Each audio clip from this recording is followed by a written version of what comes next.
저는 어릴 때 이 아버지를 따라서 이 기독교 백화점에 가는 것을 조금 좋아했습니다. 물론 청소년기 때는 아니었습니다. 청소년기 시절은 절대 아닙니다. 아버지, 어머니 따라가려고 하지도 않았어요. 엄밀히 말하면 유년기죠, 유년기. 청소년기에는 잘 안 따라다녔습니다. 그래서 이 유년기 시절에 아버지께서 시내에서 볼일을 다 보신 후에 기독교 백화점을 가시거나 아님 기독교 백화점을 가시는 일이 있으면은 따라서 나섰습니다, 같이. 그 어린 꼬마가 이 글자가 가득한 책이 눈에 들어왔겠습니까? 오히려 만화책이 가득한 곳으로 갔지요. 그런데 이곳이 일반 서점이 아니라 기독교 백화점이다 보니까 일반 만화가 아니고 성경 인물이나 아니면 선교사 또 아니면 유명한 크리스천의 일생을 다룬 이 만화책이 있던 것들이 기억납니다. 그래서 그런 책들을 조금 읽어보았었는데요. 그런데 분명히 다 읽었는데 아버지에게 거기서 조르고 졸라서 다 읽은 책을 사가지고 집으로 돌아갔습니다. 집에 가서 또 만화책만 계속 보고 있는 거예요. 근데 거기 중에서 당연 오늘의 본문의 이야기인 야곱도 있었습니다. 오늘 본문은 이 야곱의 야복나루 사건 이야기입니다. 제가 어렸을 때 만화책으로 본 이 야곱의 야복나루 사건을 정리하자면 이렇습니다. 야곱은 하나님이 복을 주실 때까지 하나님을 붙잡고 늘어졌습니다. 하나님은 야곱에게 복을 허락하실 수밖에 없었습니다. 그러니 하나님을 붙잡고 기도하면 그 기도를 들어주십니다. 이렇게요. 놀랍게도 아멘이 없네요. 이 야곱의 끈기를 그려낸 이 만화책을 보고 그 어린 나이에 감동을 하여 힘든 일이 있을 때 또 피해가고 싶은 일이 있을 때 제 나름의 열심을 갖고 하나님께 매달려 기도를 해보았습니다.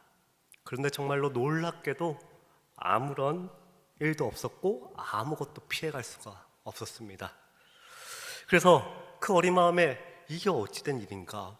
내가 감동을 받고 해서 열심히 기도했는데 어찌하여 내 기도를 안 들어주시는 건가? 내 끈기가 부족한 건가? 라는 그 의심이 마음속에서 계속 일어났습니다. 그러나 다행히 이 사건의 핵심은 하나님에게 간절히 매달리면 결국 복을 받는다 라는 메시지가 아니라는 것을 깨닫고 나서야 저의 마음의 의심은 사라졌습니다. 이렇게 야곱의 끈기를 그려낸 것은 만화책뿐만이 아니었습니다. 연합수련회에서 목사님들이 야곱의 끈기를 말하였고, 너 그만큼 해봤냐? 너 그만큼 당장 안 해봤어? 그러면 해봐! 라고 하면서 그렇게 말씀을 전하셨지요. 물론 이런 식의 설교가 틀린 것은 아니지만 중요한 것은 이 야복나루의 사건의 핵심을 제대로 짚어내지 못하고 있다는 것입니다. 이 야복나루 사건은 야곱의 일생에서 아주 중대한 사건입니다. 근데 이 중대한 사건을 우리가 알아보기 전에 우리가 눈여겨봐야 할 대목이 있습니다. 에서를 만나는 일이 두려운 이 야곱은요, 재산과 가족을 여러 때로 나누고 또 앞세워서 보내고 자기 혼자 홀로 남습니다. 그때 어떤 사람이 나타나 야곱을 붙잡고 씨름을 하지요.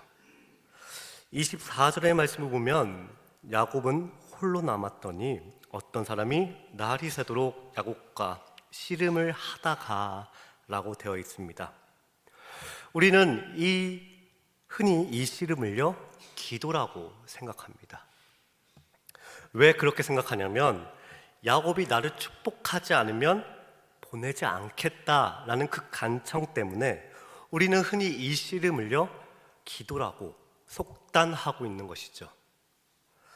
이 씨름을 기도라고 본다면 야곱이 하나님에게 매달려서 복을 달라고 간절히 기도했더니 결국 복을 받아냈다라는 이 메시지가 될 수가 있습니다.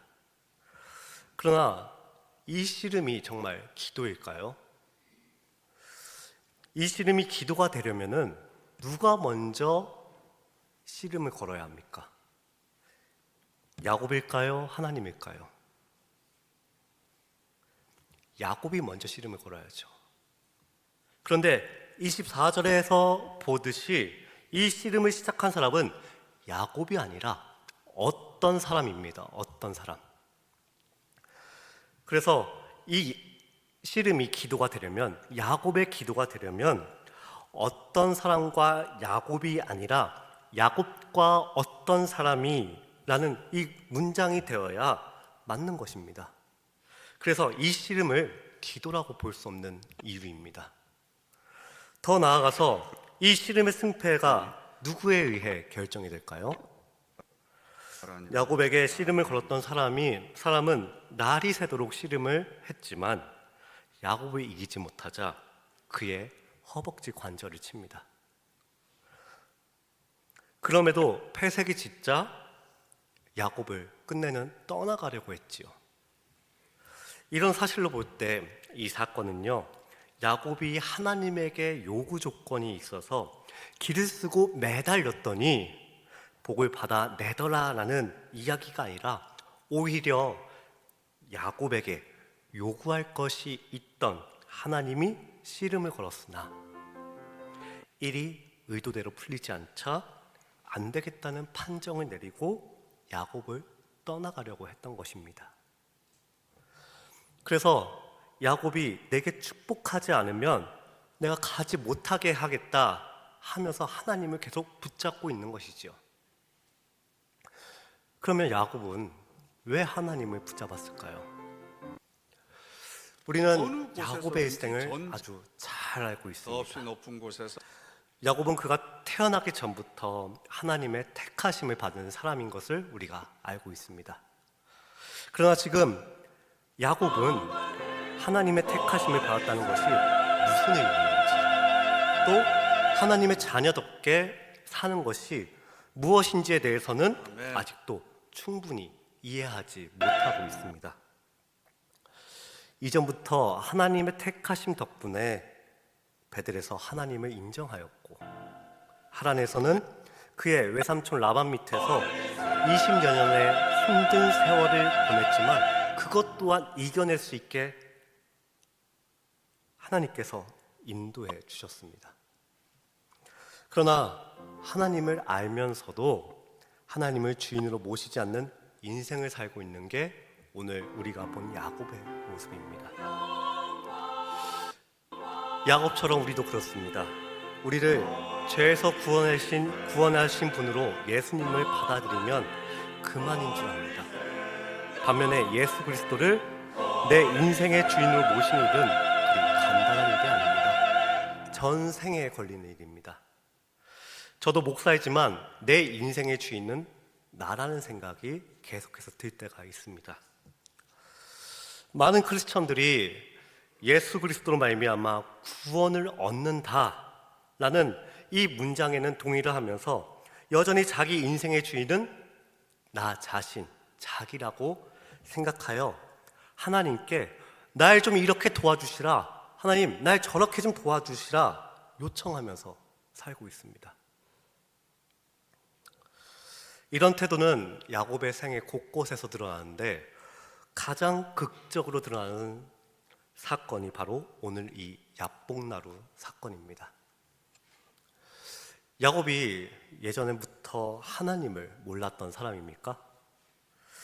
야곱은 하나님을 잘 알고 있었습니다. 그러나 하나님을 알면서도 하나님과의 관계를 생각하지 않고 자기 주관대로 자기 인생을 끌고 갑니다.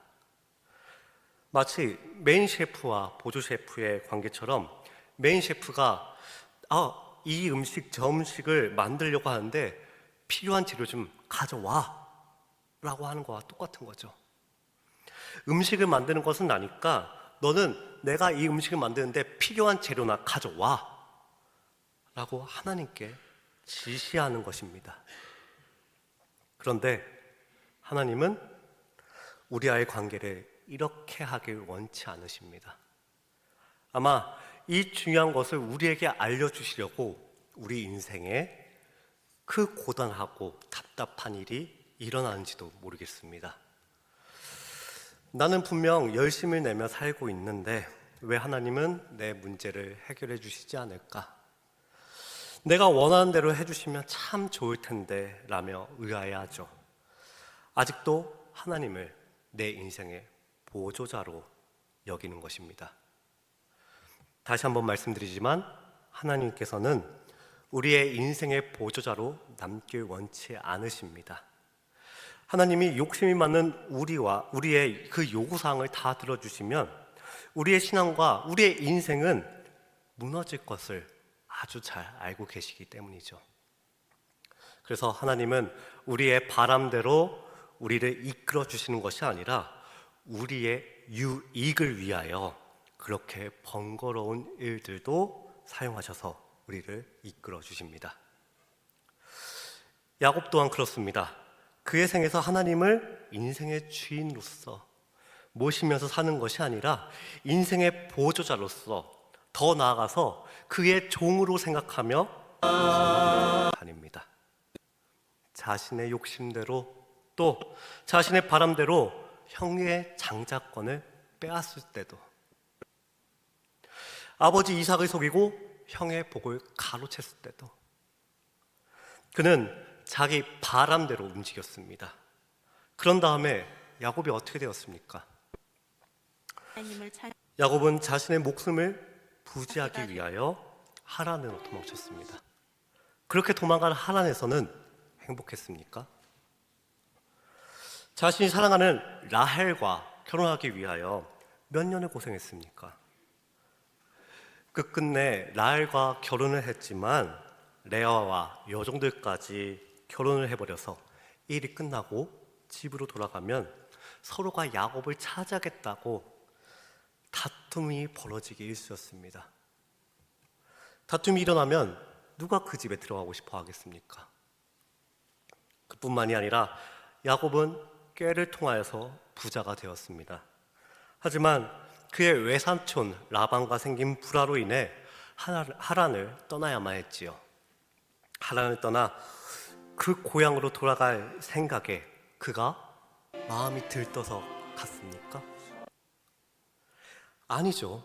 에서가 자신을 만나기 위해 400명의 부하를 거느리고 온다는 소식을 듣자 간담이 서늘해졌습니다. 아직 하나님을 인생의 보조자로 생각하고 있는 야곱은 자신의 방식대로 목숨을 부지하고자 합니다. 형에게 줄 선물을 여러 때로 나누어서 하인에게 먼저 딸려서 보내고 에서가 이게 무엇이냐고 물어보면은 야곱이 주 에서에게 보내는 선물입니다 라고 말하도록 종들에게 지시하도록 하죠. 그렇게 선물을 보내고 또 보내고 맨 나중에 아내와 자식들마저 앞세운 다음에 이제 야곱은 강 이쪽에 홀로 남아 있습니다. 솔직히 말해서 한 집안의 가장으로서 이게 맞는 꼴입니까? 집안의 가장으로서 집안의 어른으로서 부끄럽고 불쌍하기 짝이 없는 그의 처지입니다. 그런데도 야곱은 자기 인생의 주인은 아직 나라고 자기 인생이 아직도 자기 손에 달려있다고 착각을 합니다. 어떻게든 자기 인생의 주인을 자기라고 생각하고 있는 자의 모습이 지금 처참하게 드러나고 있습니다. 그리고 이때 하나님께서 야곱에게 직접 내려오시지요. 야곱아, 아직도 내 인생의 주인이 바로 너라고 생각하느냐? 내 인생의 주인은 나야. 너의 생사화복을 주관하는 것이 너가 아니라 바로 나라고. 이것을 야곱에게 확인시키시려고 하나님이 친히 내려와서 야곱에게 씨름을 거신 것입니다. 그래도 야곱은요, 자신이 인생의 주인이라고 끝까지 버팁니다. 하나님께서는 이런 모습을 보시고 그래? 아직도 네 인생의 주인이 너야? 그럼 어디 혼자 잘 살아봐 라고 말씀하시면서 야곱을 떠나려고 하신 것입니다. 이것이 우리가 읽은 25절의 의미입니다.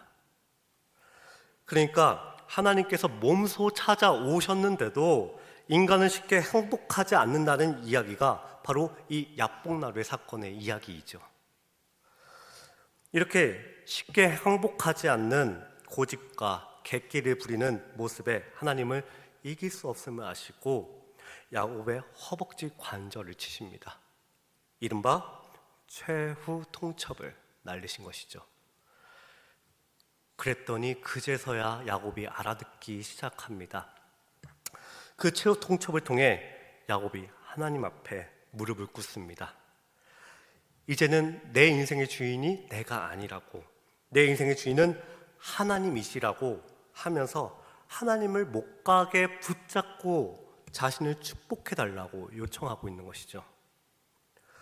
우리는 대개 이 모습을 야곱의 고집이 이겨서 마침내 하나님께로부터 복을 얻어냈다는 식으로 이해하여 또 교훈을 얻어내지만 실상은 아니라는 것입니다.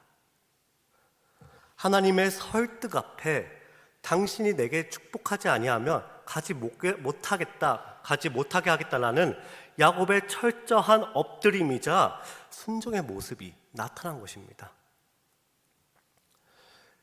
야곱의 이름의 뜻이 무엇입니까? 야곱의 이름의 뜻은 약탈자, 사기꾼, 강도라는 뜻입니다.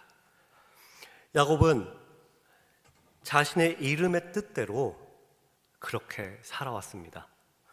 자신이 원하는 장자권을 얻기 위해 에서로부터 약탈하였습니다. 아버지 이삭을 속였습니다. 사기꾼입니다. 자신이 원하는 것은 자신의 방법대로 이루면서 자신의 이름대로 살았습니다. 이루고자 한다고 하면 빼앗으면 됩니다. 자신의 힘으로 하면 됩니다. 그런데 지금 야곱의 모습은 여태껏 살아왔던 그 모습이 아닙니다. 자신을 축복해달라고 지금 남에게 도움을 요청하고 있는 꼴입니다. 혼자 힘이 아닌 다른 이에게 의지하고 있는 것이죠. 이에 대해 하나님은 야곱을 아시면서도 야곱의 이름을 물어보십니다. 이것은요, 너 도움을 요청하며 살지 않았는데 지금 뭐 하고 있어? 너가 원하는 것이 있으면 너의 손으로 직접 빼앗아야 적성이 풀리지 않았었어? 근데 지금 왜 그래? 라는 뜻입니다. 그리고 야곱은요, 여기서 아주 뻔뻔하게 자신의 이름을 말합니다. 저는 이 성경을 보면서, 이 오늘 말씀을 보면서요, 차라리 베드로처럼 주님, 나는 죄인입니다. 나를 떠나가소서라고 고백하면 얼마나 더 멋질까라고 생각하는데 야곱은 뻔뻔하게 나는 야곱입니다. 라고 말하는 것을 보았습니다. 그런데 이 야곱이 자신의 이름을 말하는 것은요, 사실 지난날에 자신의 모습을 바라보는 것입니다. 사기꾼, 강도, 약탈자로 살았던 자기를 성찰하는 것입니다. 자기가 어떤 사람인가를 깨달은 야곱은 지난날에 자신의 잘못된 하나님과의 관계를 바로잡고자 지금 하나님을 계속해서 붙잡고 있는 것이죠. 이렇게 자기 고백을 한 야곱에게 하나님은 어떻게 하시나요? 그의 이름을 바꿔주는 복을 내려주십니다. 야곱에서 이스라엘로 바뀝니다. 이스라엘의 이름의 뜻은 하나님과 겨루어 이겼다라는 뜻입니다. 이게 무슨 뜻일까요? 하나님으로부터 원하는 것을 쟁취했다는 뜻일까요? 그가 이겼다는 것은 드디어 야곱이 하나님과의 관계를 생각하는, 하나님과 더불어 사는 하나님의 사람으로 복을 얻어내는 일에 승리했다는 것입니다. 야곱의 이전까지의 자신의 인생의 목표는요, 어떻게 하면 복을 얻어내고 어떻게 하면은 내가 원하는 것을 쟁취할 수 있을까였습니다. 그는 자기 힘으로 그것들을 얻어내려고 했고 하나님을 그저 이 일에 도움을 주는 보조자로만 생각했습니다. 그의 인생을 되돌아보면 하란에서 라반을 위해서 일할 때 그가 고향으로 돌아가겠다고 하자 라반은 그를 보내지 않았습니다. 왜냐하면 야곱을 통해서 라반이 얻는 것이 많았기 때문이죠. 그러자 야곱이 라반에게 이런 제안을 합니다. 야곱이 돌보는 라반의 가축 중에서 얼룩진 것과 점 있는 것은 자기 소유로 하겠다는 것입니다. 라반도 이에 동의하지만 야곱은 실은 속임수를 써서 얼룩진 것과 점 있는 것을 미리 빼돌려 놓지요. 그런데 하나님의 도우심으로 실제로 얼룩진 것과 점 있는 가축들이 점차 많아지게 되어서 야곱은 큰 떼를 거느리게 됩니다. 이렇듯 야곱의 인생에는 늘 그를 돕는 하나님의 손길이 있었습니다. 하나님께서 도와주신 것이죠. 이처럼 하나님께서도 우리를 도와주십니다. 뒤돌아보면 우리의 인생에 하나님의 도우심이 미치지 않는 곳이 하나도 없습니다. 하지만 우리가 여기서 기억해야 할 점이 있습니다. 바로 하나님은 내 인생의 보조자로서 도와주시는 것이 아니라는 것입니다. 하나님을 믿는다고 하면서도 아직도 우리 인생이 우리 손에 달려 있다고 생각한다면 조만간 우리는 야곱처럼 야복나루에서 하나님이 걸어오시는 시름을 대면해야 할지도 모릅니다. 하나님은 오래 참으시고 또 그 오래 참으심을 통하여서 우리가 하나님을 인생의 주인으로 삼으시길 원하고 계십니다. 분명 그분의 능력으로 지금 우리를 당장 강제적으로 주인으로 모실 수 있게 하실 수 있는 분이십니다. 그러나 하나님은 우리가 공포와 두려움 때문에 한 수 없이 하나님 앞에 굴복하는 것을 원하시지는 않습니다. 하나님은 우리가 사랑과 존경에서 우러나오는 그 진정한 항복을 원하십니다. 그래서 야곱이 긴 여정을 걸었던 것처럼 우리에게도 이 긴 여정을 허락하신 것입니다. 우리도 긴 세월이 지나면서 여러 일들을 겪고 나서야 비로소 하나님이 어떤 분이신가를 알게 되지 않았습니까? 한 해가 저물고 있습니다. 올해를 보내면서 어떤 이들은 올해가 아팠고 또 어떤 이들은 올해가 유난히 힘들었고 또 어떤 이들은 생각하기도 싫은 일들이 벌어져 내년에는 행복한 일들만 가득했으면 좋겠다라고 생각하시는 분들도 계십니다.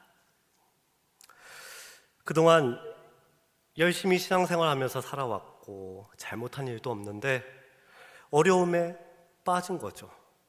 왜 이런 삶을 살게 되는지 도무지 이해할 수 없는 경우가 우리 인생에 많이 있습니다. 우리는 이렇게 어려움에 처할 때 혼란을 겪게 되지요. 그래서 이럴 때마다 하나님은 도대체 어떤 분이신지 모르겠다. 내가 무엇을 잘못했기에 이런 일을 나에게 허락하시는가? 내게 무엇을 원하시기에 이렇게까지 하시는가? 라고 묻게 됩니다. 아니면 더 나아가서 내가 그렇게 잘 사는 꼴이 배 아프신가? 내가 꼭 고통을 겪어야만 하나님께서 속이 후련하신가? 하는 이런 원망적인 생각마저 들 때가 있습니다. 그러나 우리 하나님은 결코 그런 분이 아니십니다.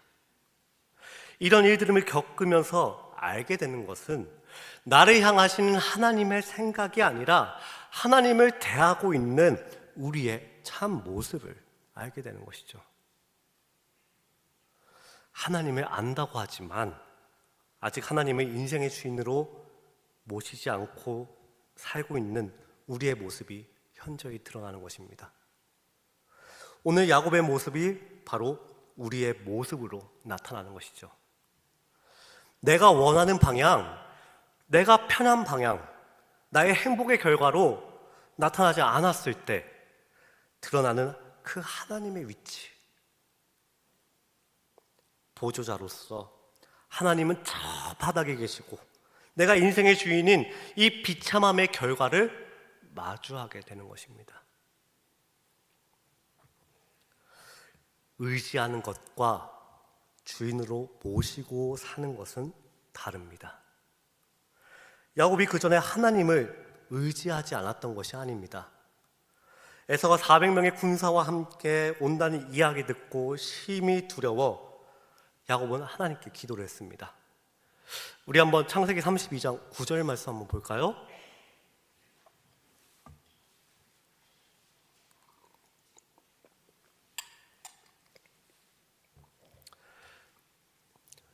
창세기 32장 9절의 말씀입니다. 다 찾으신 줄 알고 같이 읽도록 하겠습니다. 야곱이 또 이르되 내 조부 아브라함의 하나님, 내 아버지 이삭의 하나님 여호와여, 주께서 전에 내게 명하시기를 내 고향 내 족속에게로 돌아가라, 내가 내게 은혜를 베풀리라 하셨나이다. 아멘. 처음에 뭐라고 합니까? 아브라함의 하나님, 이삭의 하나님 하면서 하나님을 찾습니다. 그런데 그 뒤가 사실 가관입니다. 에서가 이렇게 자기를 치러 오는 것은 다 하나님이 하라는 대로 했기 때문에 이런 일이 벌어졌다고 얘기하고 있습니다. 하나님, 제게 고향으로 돌아가라고 하신 것은 하나님 아니십니까? 제가 가고 싶어서 갔습니까? 하나님이 가라고 해서 간 것입니다. 이렇게 이야기하고 있는 것이죠. 하나님이 가라고 해서 간 것이지 자기가 원해서 돌아간 것은 아니라고 딱 선을 긋고 있습니다. 자기도 하란 생활에 지쳐가지고 고향으로 돌아가고 싶었으면서 꼭 이럴 때 하나님을 붙입니다. 그의 전체적인 기도의 내용을 보면은 옳은 말입니다. 틀린 게 없습니다. 하나님께 의지함이 아주 잘 드러나고 있습니다. 그런데 문제는 뭐냐면요, 하나님께 기도를 드리면서도 하나님이 걸어온 씨름에는 지지 않으려는 야곱의 모습이 아직도 나타나 있다는 것이죠. 아직도 하나님을 자신의 보조자로 생각하고 있는 야곱의 모습입니다. 그리고 이것이 우리의 모습입니다. 아주 유려한 말로는 기도는 하는데 기왕이면 내가 원하는 대로 되었으면 하는 그의 인생의 주권을 놓지 못하는 비극적인 인간의 모습이 바로 여기 안에, 그리고 우리 안에도 있는 것이죠. 이 비참함으로 가득한 야복나루 사건이 은혜로 가득한 야복나루 사건으로 변하게 된 것은 바로 하나님의 일하심 덕분이었습니다. 하나님의 설득이요, 또 포기하지 않으시는 하나님의 사랑이 있었기에 비참함에서 은혜의 야복나루 사건으로 바뀌어 버립니다. 야곱의 인생 전체에서 하나님의 은혜로 안 된 것은 하나도 없습니다. 그럼에도 불구하고 야곱은 하나님을 아직도 보조자로 삼고 있고 종으로 삼고 있고, 결국 하나님은 그것을 바로 잡고자 야곱을 야복나루에 세우십니다. 우리는 이 하나님의 설득을 봐야 합니다. 하나님에게 항복하지 않고 제 뜻대로 아등바등 살려는 야곱에게 하나님은 씨름을 걸어오셨습니다. 야곱이 그래도 물러서지 않고 아집을 부리자 끝내는 허벅지 관절을 부러뜨리십니다. 그러나 그렇게까지 하신 것은 하나님의 자녀가 된 야곱을, 그리고 그의 유익을 위해서였습니다. 야곱을 위해서, 그의 유익을 위해서. 네가 잘못된 길로 가고 있으니까. 그렇게 하나님은 끝까지 포기하지 않으셨습니다. 그를 설득시키기 위해 친히 내려오시기까지 했습니다. 절대로 놓치지 않는 분이 바로 우리의 하나님이십니다. 이것이 바로 하나님을 믿는 사람들한테 나타나는 복입니다. 이것이 바로 우리에게도 허락됐지요. 절대로 놓치지 않으신 하나님. 그 증거가 무엇입니까? 바로 하나님은 독생자 예수 그리스도를 십자가에 못 박히게 하시면서까지 우리를 사랑하셨고 이 땅에 보내셨습니다. 사랑하는 우리를 놓치지 않으려고 이렇게까지 우리를 설득하십니다. 이런 하나님이 야곱처럼 우리 다리 하나쯤은 못 부러뜨리시겠습니까? 사랑하는 우리를 위해서, 또 우리를 구원하기 위해서 예수님을 보내시는 하나님을 우리는 기억해야 합니다. 그렇기에 기억고 자신의 계획을 이루시는 하나님은 우리가 또 기억해야 하고, 그 기억함을 통해서 어서 빨리 내 인생의 내 주권을 내려놓아야 합니다. 그 자리에 하나님을 올려놓아야 하죠. 그렇게 내려놓는다면 이제는 우리에게 절망이라는 것은 없습니다. 이 세상에서 안 될 것처럼 보여도 내 삶이 힘들어서 절망으로 가득 찬 게 아니라 어떻게 해서 내가 거기서 구원해 주겠다, 널 끌어올리겠다 라고 하는 하나님의 설득이 있습니다. 하나님은 이렇게 나를 향한 사랑과 집념이 있으신 분입니다. 이제 말씀을 마치려고 합니다. 여러분, 우리가 성경을 볼 때, 말씀을 볼 때 어떤 인물에게 초점을 맞추어서 그가 어떻게 함으로 어떤 복을 받는 것을 중요하게 생각하고 보는 것이 아니라 거기서 일하시는 하나님을 봐야 합니다. 오늘 야복나루에 선 야곱이 아니라 야복나루에 기어코 세우시는 하나님을 우리가 보아야 합니다. 여기서 일하시는 하나님, 이 하나님의 설득을 본다면 나를 돌아봄으로 회개와 감사가 나올 수밖에 없습니다. 그렇게 한 해를 마무리하며 내년에는 아주 좋은 일만 가득하기를 바라는 것이 아니라 한 해를 마무리하며 우리가 해야 할 것은 나는 얼마나 하나님께 순종을 했는가? 나는 하나님의 설득에 얼마나 엎드렸는가? 하나님을 내 인생의 보조자로 생각하지는 않았는가? 라는 이런 돌아봄이 우리에게 필요합니다. 이런 돌아봄으로 우리 삶에서 하나님과의 관계를 다시 정리하고 가다듬어야 합니다. 우리는 하나님을 주인으로 모시며 사는 그 부르심에 각자 한 명 한 명이 다 초대받았습니다. 우리의 구원자이신 것뿐만 아니라 우리의 삶의 주인이 되기를 원하시는 하나님이 우리에게 찾아오셔서 씨름을 거셨습니다. 이제는 이런 하나님의 집념과 설득 앞에 기꺼이 엎드려서 주님께서 포기하지 않으시는 그 복된 인생의 주인공이 되시기 바랍니다. 그래서 여러분과 제가 저의 인생이 이 긴 여정이 바로 하나님의 설득으로 또 하나님께서 역사하시는 크리스천의 삶의 표본으로 사는 귀한 복이 있기를 주님의 이름으로 소망합니다.